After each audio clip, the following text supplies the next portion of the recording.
Things have gotten progressively worse in the last hour. The wind, as you can see, is already picking up quite a bit. Maybe in the last 3 minutes, we're starting to see some rain. We've been hearing some thumping noises in the distance, and that means some floors and some walls have been caving in. When that happens, that means the fire is spreading farther. And in fact, it spread to yet a third building back there behind all of that smoke. Even though that freezing drizzle has stopped, and we've kind of been showing this all morning, this layer of ice is getting thicker and thicker. So this is what you're seeing on the roads this morning, you guys. Police say a teen living with his brother in these apartments walked across the street and robbed this gas station on Tuesday morning. They say 24 hours later, he did it again. Millions of kids aren't so lucky, and that's why this week we're seeing all kinds of help popping up on the internet. You guys, the wind just came in. It's painful. Screaming cold. It's screaming cold weather. Yeah, I mean, it's not even uncomfortable. Yesterday was a little uncomfortable. Today, ow. Today it hurts. It's awful. People who were near this warehouse when the fire started say it started small. There weren't even flames. But that changed quickly. As this building is, they used to put oil on the floors to keep the dust down in old factories, and I imagine this one has that. Big, heavy timber floors. And right after we talked with the battalion chief, he told us the building, about 100 years old, would collapse. Put it in the bed, relocate it. That's all we can do. We can't fight it from here. And minutes later, it did. Bricks crumbled to the ground and fire exploded out the windows and broken walls. And it became dangerously hot. Just standing across the street hurt.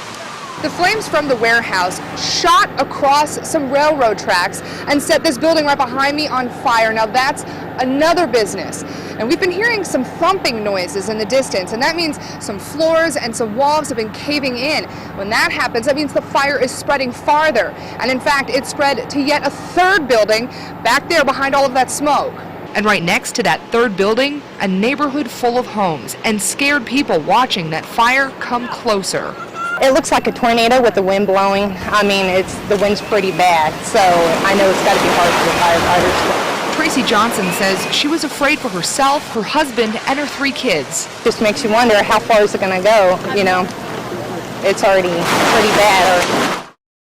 We begin with a fatal car fire in Brooklyn Center. It happened at Highway 252 and 66th. The crash involved several cars. Mary Costello was on the scene with more details for us tonight. Mary? Well, Dennis, accident reconstruction crews have just finished up their investigation here. The tape has now come down, and we are now learning a lot about what's been happening throughout the night. And we just learned there were about 5 cars involved in the crash. Now, as for the crash itself, here's what we know so far from police. They say that the driver of a Chrysler LeBaron, you can see it there, he died in what was actually a rear-end crash involving the 5 vehicles. Traffic was stopped here at 66th Street eastbound, and then police say a vehicle came from behind and reportedly hit a car or the cars in front of it. Now, the LeBaron didn't explode actually, but it caught on fire and was soon engulfed in flames. State police don't know exactly how the driver died, and his name won't be released until tomorrow. One woman, a 31-year-old woman named Melissa Haas, was taken to the hospital. She is expected to be okay.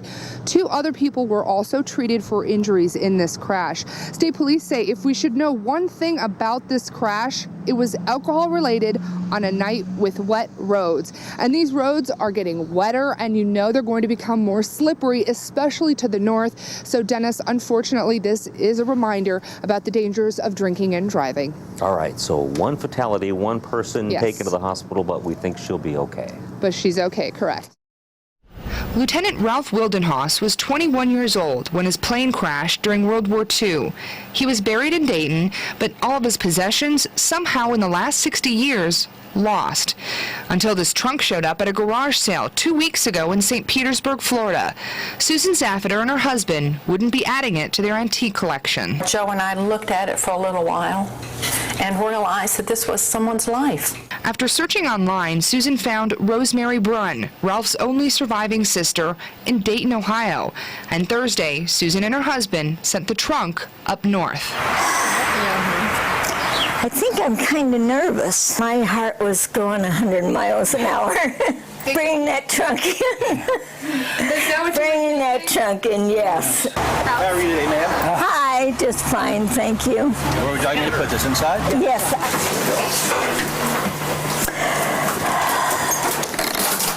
Oh, it's rusty.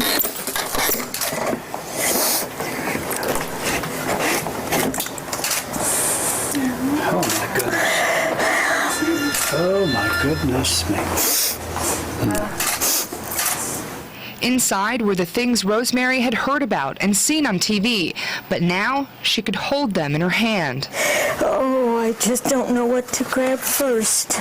But there was so much here that Rosemary hadn't seen, like all of the baby clothes. And to see that little hat there, his wife made all of our children a little hat like that for their baptism. There isn't anything in the world I could want more than this. Lieutenant Ralph Wildenhaus died while serving in World War II 64 years ago. But now, Rosemary remembers what it was like to be his little sister. His life is in there. He had a short life, but he lived it well.